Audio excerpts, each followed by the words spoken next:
Hi అండి. అందరికీ నమస్కారం. ఈరోజు మరొక మంచి వీడియోతో మళ్ళీ మీ ముందుకు వచ్చేసానండి.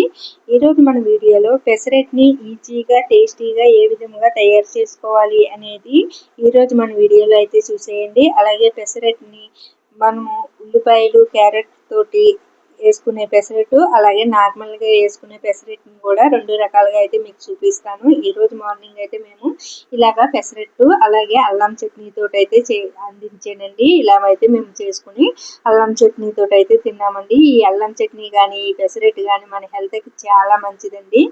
అలాగే టేస్ట్ కూడా చాలా బాగుంటుంది. అలాగే ఇప్పుడు పెసరట్టు తయారు చేసే విధానాన్ని ఇప్పుడు మనము చూసేద్దాము. ముందుగా ఛానల్లోకి అయితే వెళ్ళిపోదామండి. ముందుగా ఒక గిన్నెలోకి ఒక కప్పు పెసరపప్పుని వేసి నానబెట్టుకుందాము. అంటే వాటర్ వేసుకుని అలాగా పక్కన పెట్టేసుకుందాము. అలాగే మరొక చిన్న గిన్నెలోకి ఒక 4 టేబుల్ స్పూన్లు బియ్యాన్ని వేసుకుని వాటర్ వేసి నానబెట్టుకుందాము. ఒక 2 గంటలు అలా ఉంచేసిన తర్వాత ఇప్పుడు ఒక 2 గంటల తర్వాత మనము పప్పుని చూడండి. ఇప్పుడు పప్పు అనేది ఇలా పట్టుకుని చూస్తే పొట్టు అనేది ఊడిపోతుంది కదండి. ఇలా మరి కాస్త సేపు ఉంచిన తర్వాత ఇప్పుడు మనము పొట్టునైతే శుభ్రంగా పోయేటట్టు వాటర్ వేసుకుని శుభ్రంగా పొట్టు లేకుండా కడిగేసుకోవాలండి. పొట్టు పెసరపప్పు అండి. అలాగే మీ దగ్గర మామూలుగా షాప్ నుంచి తెచ్చిన పెసరపప్పు ఉన్నా కూడా ఇలా చేసుకోవచ్చు. ఇప్పుడు శుభ్రంగా కడుక్కున్న తర్వాత ఇప్పుడు బియ్యాన్ని కూడా శుభ్రంగా కడిగి 2 కలిపి ఇలా మిక్సీ గిన్నెలోకి వేసుకుని ఒక స్పూను జీలకర్ర, చిన్న అల్లం ముక్క, 2 పచ్చిమిర్చి వేసి ఇలా మెత్తని పేస్ట్ కింద పట్టుకోవాలి.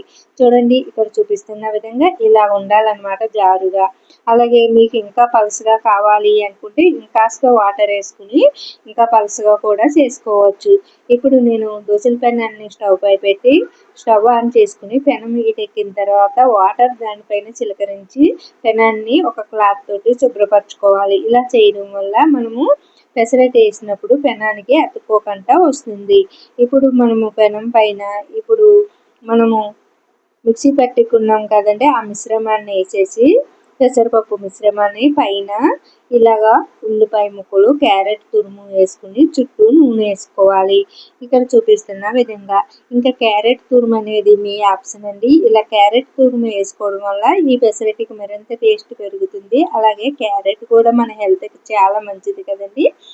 ఈ పెసరట్టు కూడా మన హెల్త్కి చాలా మంచిది. ఈ పప్పులోని క్యాలరీల శాతం ఎక్కువ ఉంటాయి. ఇలా చేసి పిల్లలకి, పెద్దలకి అందించండి. ఇంకా క్యారెట్ తిననని మారం చేసే పిల్లలకి ఇలాగ పెసరట్లు వేసి అందించండి. 2 కూడా మనకు చాలా టేస్టీగా వస్తుంది. ఇప్పుడు ఒక సైడ్ కాలిన తర్వాత రెండో సైడ్ కూడా నేను తిప్పేసుకున్నానండి. ఇలాగ మనం పెసరట్టు పైన మనం ఉల్లిపాయ ముక్కలు, క్యారెట్ తురుము వేసుకున్నాం కదా, అవి ఇడిపోకుండా ఉండడానికి మనము కొంత పిండి అనేది మెత్తగా ఉన్నప్పుడే మనము దోశలు తీసుకునే ఈ అట్ల కాడతోటి ఇట్లా ఒత్తేసుకుంటే మనం ఈ పెసరట్టు అనేది తిరిగేసినప్పుడు ఊడిపోకుండా ఉంటాయండి. ఇప్పుడు రెండో సైడ్ కూడా వేగిన తర్వాత ప్లేట్లోకి అయితే తీసేసుకున్నాను. ఇప్పుడు మొదట చూపించిన విధంగానే దోశల పెనం పైన కాస్త వాటర్ చిలకరించి క్లాత్ తోటి తుడిచేసుకుని దానిపైన మళ్ళీ కూడా నేను ఫస్ట్ చూపించిన విధంగానే ఇలాగా ఈ పెసరపప్పు మిశ్రమాన్ని దోశలాగా వేసుకుని పైన క్యారెట్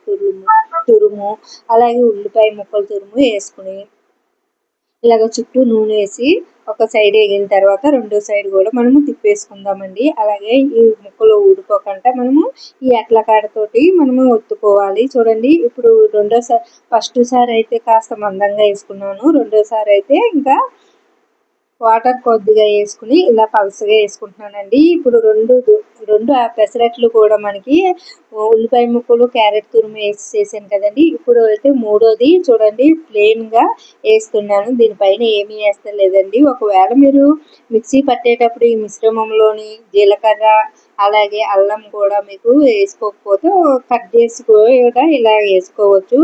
అలాగే అవి వేయకంటే మనం మిక్సీ పడితే మాత్రము ఈ పెసరట్టు వేసుకున్న మిశ్రమం పైన కాస్త జీలకర్ర, అల్లం ముక్కలు, ఉల్లిపాయ ముక్కలు వేసుకోవచ్చండి. అలాగా పైకి కనిపించకుండా ఉండడం కోసం నేను ఇలాగ వేసుకున్నాను అనమాట. పెసరపప్పు మిశ్రమంలో మిక్సీ పట్టేసుకున్నాను. ఇప్పుడైతే మనకి ఏం కనిపిస్తలేదు కదండి. ఇప్పుడు నార్మల్ అట్టు కూడా ఫస్ట్ చేసిన విధంగానే చేశాను. చూసారా చాలా పలుసగా అయితే వచ్చేసిందండి. ఇప్పుడు మనకి పెసరట్లు అయితే ఈజీగా రెడీ అయిపోయినాయండి. ఇంకా మార్నింగ్ అప్పుడు అడావులు లేకుండా 2 అవర్స్ పప్పును నానబెట్టుకుని ఇలాగా పెసరట్లు అయితే రెడీ చేసుకోవచ్చండి. చూడండి పెసరట్లు అయితే ఇప్పుడు మనకి 2 రకాల పెసరట్లు రెడీ అయిపోయినాయి. ఒకటి ఆనియన్స్ క్యారెట్ వేసింది, ఒకటి ప్లేన్ది. ఇప్పుడు దీనికి చట్నీ కింద అల్లం చట్నీ చేసాను. మార్నింగ్ అప్పుడు ఇలా అల్లం చట్నీ చేసి పెసరట్లు వేసి అందించండి. చాలా టేస్టీగా ఉండడమే కాదు మన హెల్త్కి కూడా చాలా మంచిది. ఈజీగా కూడా మనం తయారు చేసుకోవచ్చు. వేడివేడిగా ఉన్నప్పుడు ఇలా చేసి పిల్లలకి అందించండి. మరి ఈ వీడియో నచ్చితే లైక్ చేసి షేర్ చేసి మన ఛానల్ని సబ్స్క్రైబ్ చేసుకోండి.